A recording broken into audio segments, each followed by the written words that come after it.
Yeah, hi everyone. I'm Shaunak from Elastic. We build Elasticsearch and some other products. I'm not here to talk about that. What I want to talk about today is how we use metrics and data to run our developer relations program at Elastic. And specifically, I'm going to talk about just 3 metrics because, as any good developer evangelist knows, you talk about things in threes. So the first one is how we measure community engagement on GitHub. We have a lot of our projects on GitHub, so I'm going to talk about how we measure our community engagement there. Then I'm going to talk about meetup groups. We sponsor a lot of meetup groups around the world, and managing them at scale becomes difficult, so I'm going to talk about how we use data to do that. And then I'm going to switch gears a little bit and talk at a higher level, a more strategic level, how we use data to even decide where in the world we want to engage and at what levels. So let's dig in. So this is a really simple chart that just shows on the x-axis there's time. It's really small, so I'll explain. The x-axis is time, y-axis is the average first response duration. And I'll explain what that is. Basically, we have many projects on GitHub, and our community is very active. Our developers are very active engaging with the community over there. And primarily the way the community engages with us on GitHub is in 2 ways. They will file issues, submit bug reports, etc. And they will also submit contributions, pull requests, documentation, code, etc. So what I thought might be interesting to measure is how long does it take for them to get a response from someone? Time to first response, because I feel like that's a reasonable measure of engagement. How well are we doing? And what you don't want to see is these spikes, right? Or it's okay if you have these occasional spikes. You don't want to see this thing going up and then staying up there, because that means something's wrong. People aren't responding. So we define first response very simple. We define it as anytime someone other than the author comments on an issue, or they assign a milestone, or they assign an assignee or a label, etc. So if any of those things happen and they're done by someone other than the original author, we say that's the first response. And then we just measure them over time and see if there's any bumps that stay up there. And so far, this is not a problem. Right now we're not really using this for anything per se. We're trying to establish a baseline, just trying to see where each of these projects, sort of end up. By the way, each of these lines is a different GitHub project, so we want to know where things are, and then we can go. So yes, we just measure these over time for various projects, and we're just trying to establish a baseline. There's obviously a lot of noise here, or a lot of shakiness, but we can still kind of get an idea.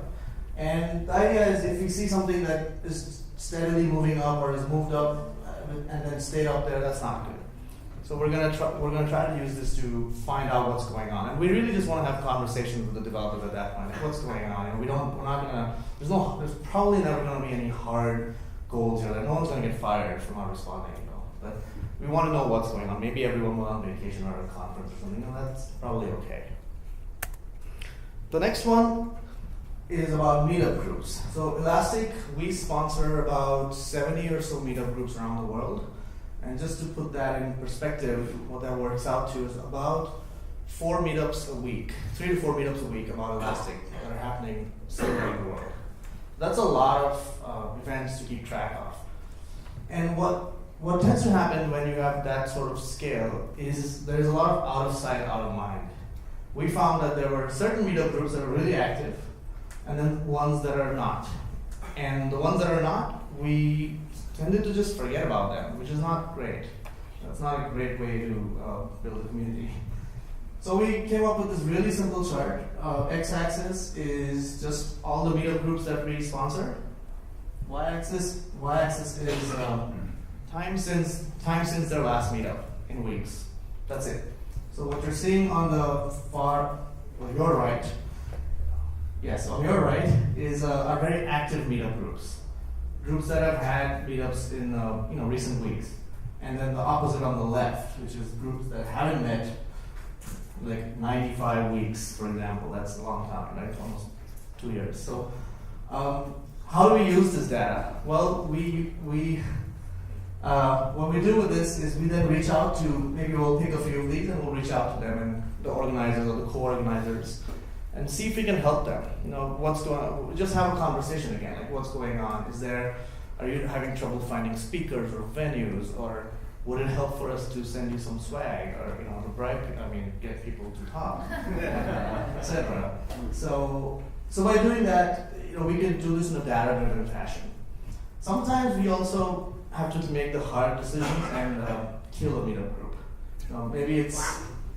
It doesn't happen very often, and we don't like doing it. But if there's one all the way over here and there's just nothing going on there, maybe it's time to shut it down. And we're nice about it. We email all the members and tell them there's these other meetup groups that are related. Maybe you can have Elastic nights every once in a while over there. We don't have to stop talking about Elastic or Elasticsearch at all. It's just there's not enough appetite for a meetup group there in that region. And the last thing I want to talk about is this global event strategies, fancy words, right? So we're a very small team. We're about 6 of us, and with a relatively small budget as well. And so we had to figure out a way to prioritize where we're going to go and be active in the world. And I'll talk about 2 things. I'll talk about the results first, like what we ended up with, and then I'll talk about how we got to those results.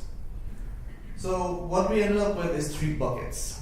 We ended up with a list of what we call mature regions, and we defined those as, these are regions where there's a lot of awareness and adoption of our products, and whatever we're doing there is working, so let's just keep doing it.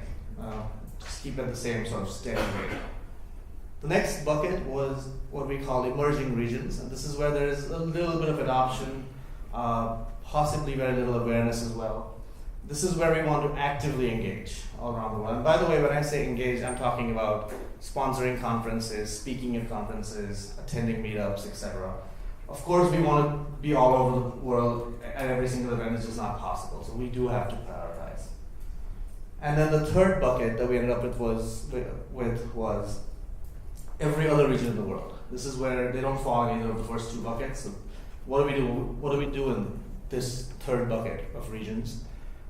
We don't completely stop. We don't refuse. We just lean on the community a lot more heavily. We sponsor them. We support them. We'll ship these what we call meetup in a boxes to them. So we try to do things that are lighter touch or less effort for us, but support the community, get them to help out. So we ended up with these 3 regions. I can't really reveal what the regions are. It would sort of might reveal some private information about our financials. I don't want to go there. But I will explain how we came up with these lists. So the first thing we looked at is we have these little form on our website whenever you want to watch a webinar. So we use that as a leading indicator. We said that if you're signing up to watch a webinar, we're going to assume you're interested in learning about us. And we can use this to figure out where people are signing up from around the world. So we use that as one factor. The next one we used was Google Trends. We just looked at what people are searching for terms like Elasticsearch or Logstash or Kibana. These are our products. And where are they searching from? So we just looked at those. And then finally, on the other side, we looked at revenues. We looked at where are our sales activities?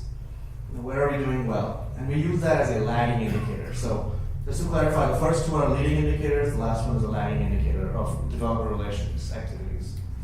And then we sort of did this clever weighted intersection of these lists, sprinkled some intuition on top from our leadership. So there's always going to be someone in the leadership saying, well, I don't see Brazil in that list. I think Brazil is a good bet.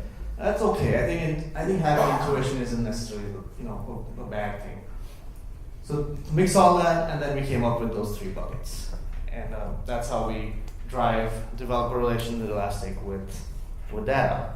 And that was, I guess, perfect timing. Thank you.